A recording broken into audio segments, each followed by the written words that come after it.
देखो भाई, आज हम बात करेंगे कोलैप्स ऑफ लंग, मतलब कि फेफड़े का पिचक जाना। ठीक है ना। जैसे कि फेफड़ों में हवा भरी रहती है, सांस लेते टाइम तो फूल जाते हैं, लेकिन इस कंडीशन में तुम सांस ले रहे हो या ना ले रहे हो, पिचकी रहेंगे। ठीक है ना। और एक तरीके से तुम्हें कैसे समझाऊँ, जैसे मान के चलो किसी को मान लो सूसू लगी बहुत तेज, ठीक है, और वो सूसू करके आ जाए तो उसके बाद जो उसकी पेशाब की थैली है, यूरिनरी ब्लैडर, वो क्या हो जाएगा, कोलैप्स हो जाएगा। ठीक, तो ऐसे ही इसको कह सकते हैं कोलैप्स ऑफ लंग होना, लंग का पिचक जाना। ये उसको एक तरीके से खाली हो जाना। खाली किससे हो जाना? एयर से। ऐसा नहीं कि पूरा लंग ही कोलैप्स हो जाएगा, उसका कुछ पार्ट भी हो सकता है, पूरा लंग से भी कोलैप्स हो सकता है। इसको बोलते हैं न्यूमोथोरैक्स। ठीक है ना। अगर इंट्रोडक्शन में चलते हैं, एक collapsed lung medically known as pneumothorax. जो एक कोलैप्स लंग है, इसको मेडिकल टर्म में क्या बोलते हैं? न्यूमोथोरैक्स बोलते हैं। ये कंडीशन है वेयर जहाँ पर air accumulates in the space between the lung and chest wall. इसको बोलते हैं प्लूरल स्पेस। इसमें कह रहा है, इसमें जो है ये एक ऐसी कंडीशन है जिसके अंदर एयर इकट्ठी हो जाती है। कहाँ पे? Between lung and chest wall, मतलब जो हमारी चेस्ट की वॉल और फेफड़े हैं उनके बीच में एयर इकट्ठी हो जाती है, जिसको बोलते हैं प्लूरल स्पेस। मैं समझ चलो कि जो फेफड़ों के ऊपर एक झिल्ली टाइप की रहती है, ठीक है ना, उस झिल्ली के और फेफड़ों के बीच में जो जगह है उसको बोलते हैं प्लूरल स्पेस। कभी तुमने सुनी होगी कि फेफड़ों में पानी आ गया तो वो इसी जगह पे आता है। ठीक है ना। अगर किसी को देखना है ये पानी कैसा दिखता है अल्ट्रासाउंड मशीन में, तो मेरे दूसरे चैनल पे देख सकते हो। ठीक है ना। अब आगे बोला, this buildup of air creates pressure that prevents the lung from expanding. ये कह रहा है दिस बिल्डअप, मतलब जो प्लूरल स्पेस में जो एयर का जो बिल्डअप हुआ है, ये क्या क्रिएट्स कर देगा? प्रेशर, मतलब एक दबाव बनाएगा। दैट जो प्रेशर क्या करेगा? रोकेगा किसको? लंग्स को फ्रॉम एक्सपेंडिंग, फैलने से। जैसे हम सांस लेते हैं तो हमारे फेफड़े फूलते हैं, फैलते हैं, लेकिन अगर ये कंडीशन हो जाएगी न्यूमोथोरैक्स की, तो इसकी वजह से जो है क्या है, फेफड़ा जो है फूल नहीं पाएगा। आगे बोल रहा कोजिंग इट टू पार्शियली और कम्प्लीटली। ये क्या है? अगर ऐसा हो जाएगा तो क्या हो जाएगा, या तो फेफड़ा का कुछ पार्ट जो है कोलैप्स हो जाएगा, या फेफड़ा पूरी तरीके से क्या हो जाएगा, कोलैप्स हो जाएगा, मतलब पिचक जाएगा। कोलैप्स ये लिखा। वाइल, जबकि समटाइम्स, कभी कभी माइल्ड एंड सेल्फ रिजोल्विंग, मतलब यदि थोड़ा बहुत फेफड़ा कोलैप्स हुआ है तो ये कभी कभी क्या है, अपने आप जो है रिजोल्व हो जाएगा, मतलब ठीक हो जाएगा। एक कोलैप्स लंग, एक पिचका हुआ जो फेफड़ा, can be A life threatening emergency. इससे जो है क्या है, तुम्हारी जान जाने के भी खतरा हो सकते हैं। ठीक है ना। आगे देखो, ये different type of lung collapse, एक दूसरा तरीका लंग कोलैप्स का, कॉल्ड एटेलेक्टासिस, मतलब दूसरा टाइप है फेफड़ों, इसको बोलते हैं एटेलेक्टासिस।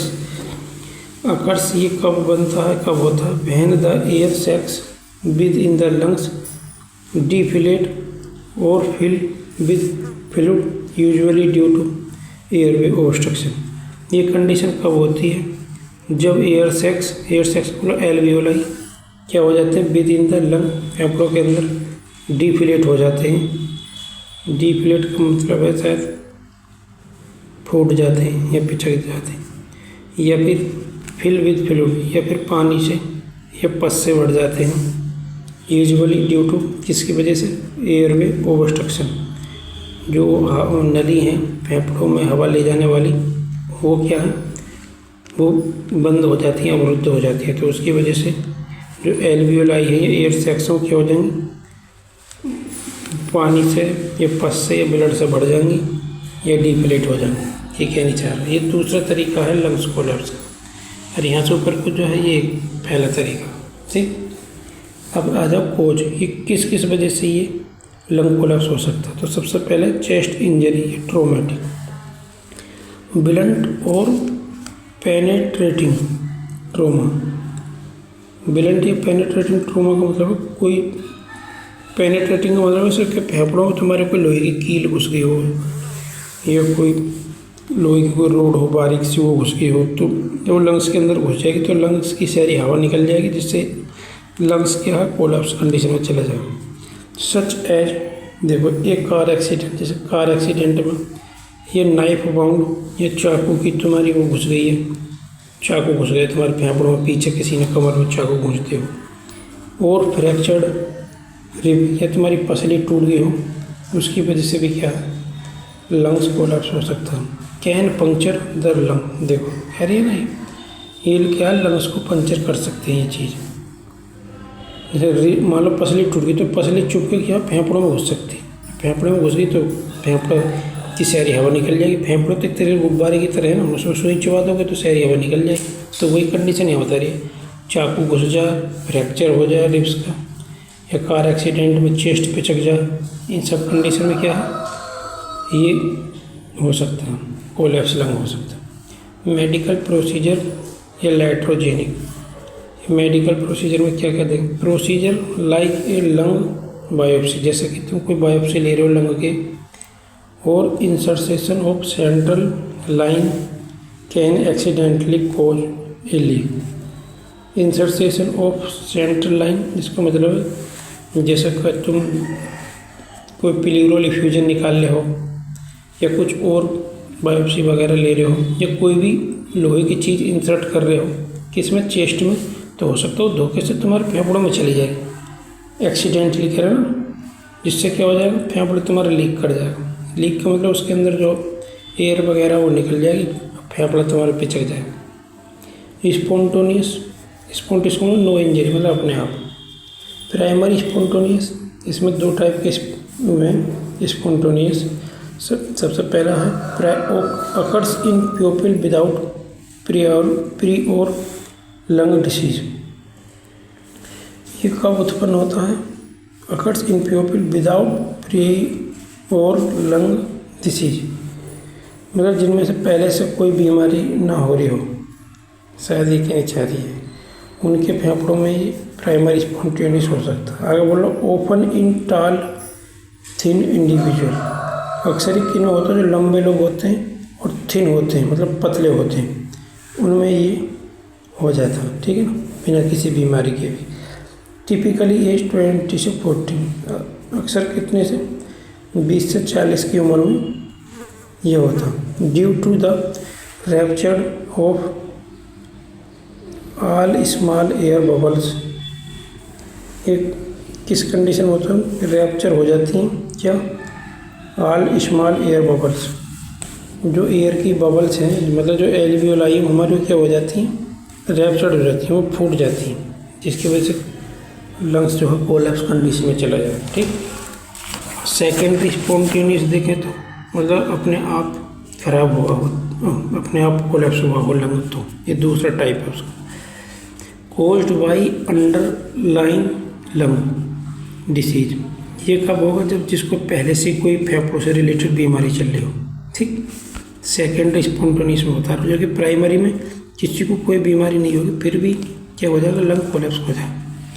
अब आगे बोलो सच एज, जैसे कि COPD थी तुम्हें, ये अस्थमा था, या सिस्टिक फाइब्रोसिस थी, ये निमोनिया था, तो इस कंडीशन थी तुम्हें पहले से, फिर बाद में क्या होगा, लंग इसकी वजह से कोलैप्स होगा।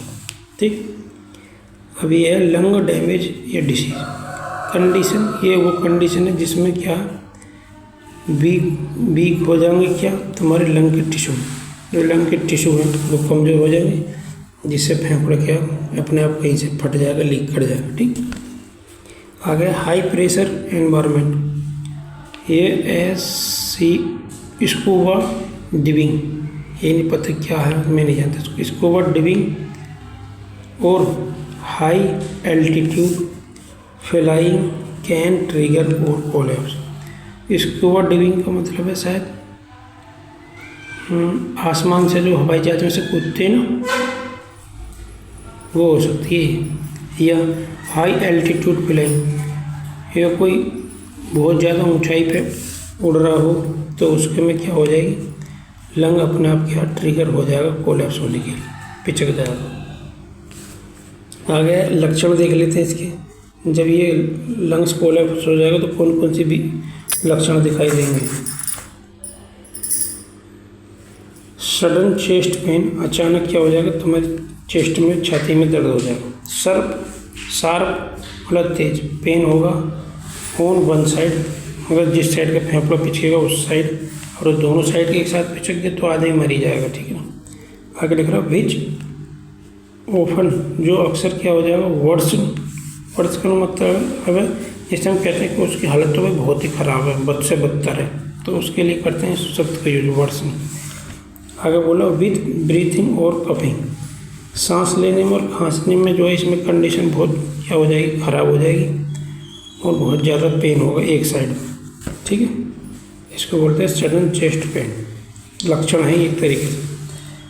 नंबर 2 पे शॉर्टनेस ऑफ ब्रीथ, इसको डिस्पनिया बोलते हैं। इसका मतलब है शॉर्टनेस का मतलब छोटा और ब्रीथ का मतलब है सांस। तो तुम्हारे सांस की एक पूरे सांस लेने की जो साइकिल है वो बहुत छोटी हो जाएगी, जल्दी जल्दी सांस लोगे तुम, ये है कहने में। डिफ़िकल्टी इन ब्रीथिंग, सांस लेने में मुश्किलात होगी। विच कैन बी सीवियर, जो कि क्या है बहुत ज़्यादा हो सकती है। रैपिड हार्ट बीट, जो तुम्हारे दिल की धड़कन है वो तेज हो सकती है। ये रैपिड हार्ट रेट, ये जो दिल की हृदय स्पंदन दर है वो क्या तेज हो सकती है, जिसको हम बोलते हैं मेडिकल टर्म में टैकीकार्डिया। अगर जो रैपिड हार्ट बीट क्या ज़्यादा है तो टैकीकार्डिया वो कम हो जाएगी दिल की धड़कन, तो उसको क्या बोलते हैं, कोई बताओ तो बता दे सकते। मेरे को मालूम, पर किसी को जानकारी है तो बताना कमेंट। यहाँ a heart rate beating faster to compensate for low O2 level, मतलब जब तुम्हारे ब्लड में ऑक्सीजन की कमी हो जाएगी तो तुम्हारा दिल जो है क्या है, सही से नहीं धड़केगा, तेज़ धड़केगा, ठीक है ना, क्योंकि उसको ऑक्सीजन नहीं मिली प्रॉपर। ऑक्सीजन मिलती है फेफड़ों से, फेफड़ा हो गए कोलैप्स, जिसकी वजह से तुम्हारे दिल की धड़कन बढ़ जाएगी।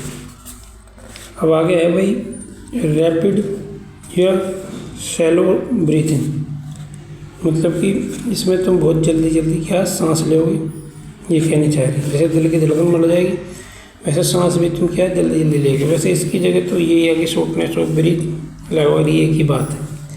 आगे फटीग और टाइटनेस इन चेस्ट, थकान होगी तुम्हारे सीने में, तुम्हारे क्या जकड़न जैसी हो जाएगी। ब्लिश स्किन, ब्लिश स्किन का मतलब तुम्हारी जो स्किन है वो नीली सी पड़ जाएगी, क्यों, क्योंकि प्रॉपर बॉडी में ऑक्सीजन नहीं जा रही है। लिप्स भी तुम्हारे नीले से पड़ जाएंगे, इसको बोलते हैं सियानोसिस। सियानोसिस, सियान का मतलब है ब्लू कलर, सिस का मतलब कोई ये बीमारी है तो इसलिए सिस से जुड़ गए, वरना सियान का मतलब ब्लू होता, कलर है एक तरीके का। ब्लू का जो मतलब पर्यायवाची शब्द सियान, इसमें बोला a sign of severe low O2, इसमें क्या बहुत ज़्यादा ऑक्सीजन की कमी हो जाएगी, उसका क्या है ये लक्षण, ब्लू स्किन या हॉट। अब आ जाओ डायग्नोसिस एंड इवैल्यूएशन, यदि ये बीमारी होगी तुम्हें लंग्स कोलैप्स हो गया तो कौन कौन सी जांच करवाओगे तुम, तो ये कौन कौन सी करवा सकते, फिजिकल एग्जाम करवा सकते हो, मतलब डॉक्टर उसकी फिजिकली कंडीशन देख सकते हो कि वोट नीली तो नहीं पड़ गई, इसकी नीली तो नहीं है, सांस लेने में दिक्कत हो रही है मरीज को या नहीं, उसकी हार्ट रेट कैसे चल रही है, इसको बोलते हैं फिजिकल एग्जाम। एक बार डॉक्टर खुद चेक करें। फिर और ज़्यादा डाउट क्लियर कराने के लिए चेस्ट एक्सरे कर सकता है, CT करा सकता है थोरैक्स का, फेफड़ों का, और arterial blood gas ABG test करा सकता है कि उसकी आर्टरी में के जो ब्लड है उसमें कितनी ऑक्सीजन की परसेंटेज है, और पल्मोनरी फंक्शन टेस्ट करा सकता है, ठीक है। अब आ जाओ जी ट्रीटमेंट पे।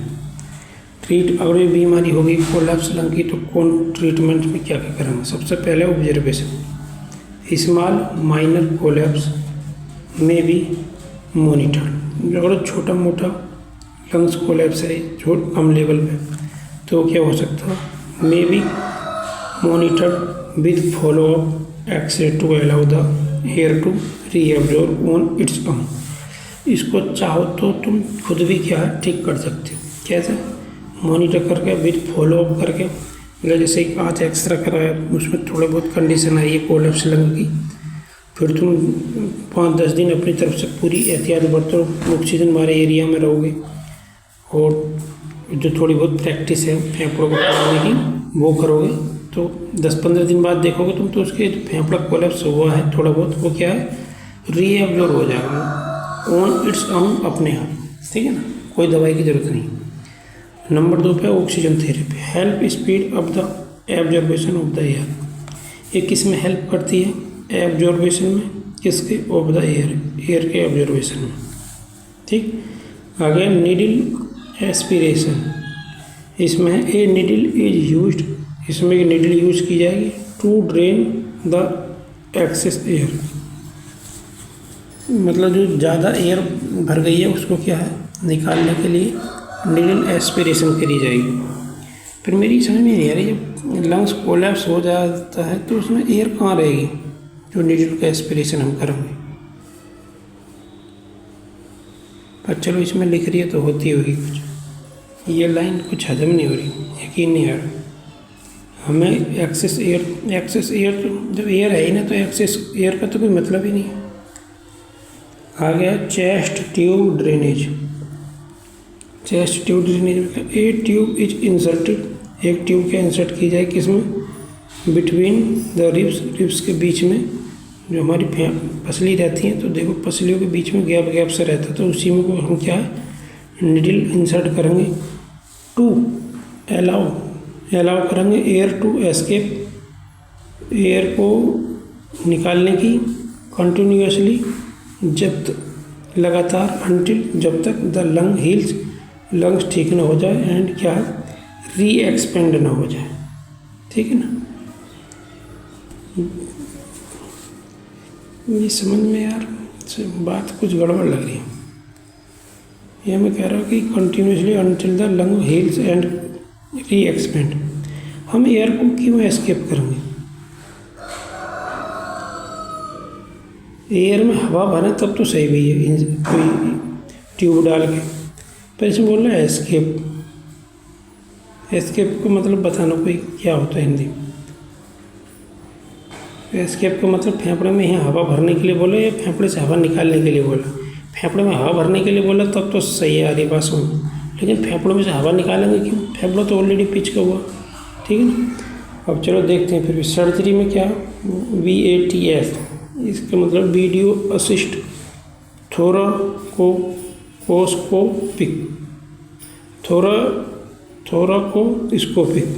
ठीक है ना, surgery may be needed to remove leaking, जो ये लीकिंग हो गई है जहाँ से फेफड़े में से हवा निकली थी तो उसको क्या है सिल देंगे इस विधि द्वारा, जिससे क्या है फेफड़ा बंद हो जाएगा और उसमें क्या है एयर बढ़ जाएगी सांस लेने में। डैमेज्ड टिश्यू बल्ब्स, जो टिश्यू बल्ब हुए हैं क्या हुए डैमेज हुए, उन्हें भी क्या है कुछ रिपेयर कर दें।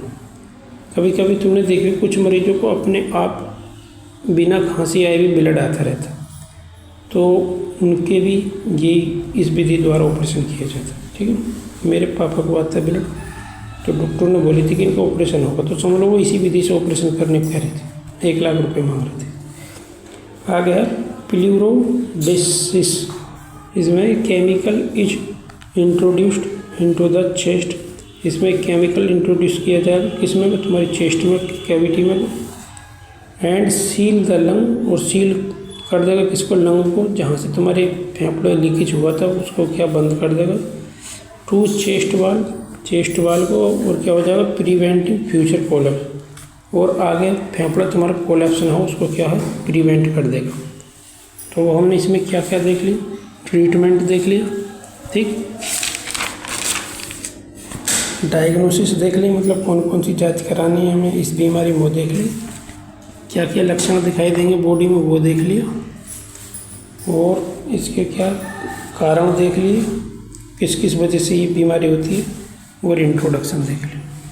ठीक है भाई, टॉपिक होता समाप्त। वीडियो बंद करते हैं। मेरे चैनल को भाई यार सब्सक्राइब कर दे करो, तुमसे मेहरबानी हाथ जोड़ के।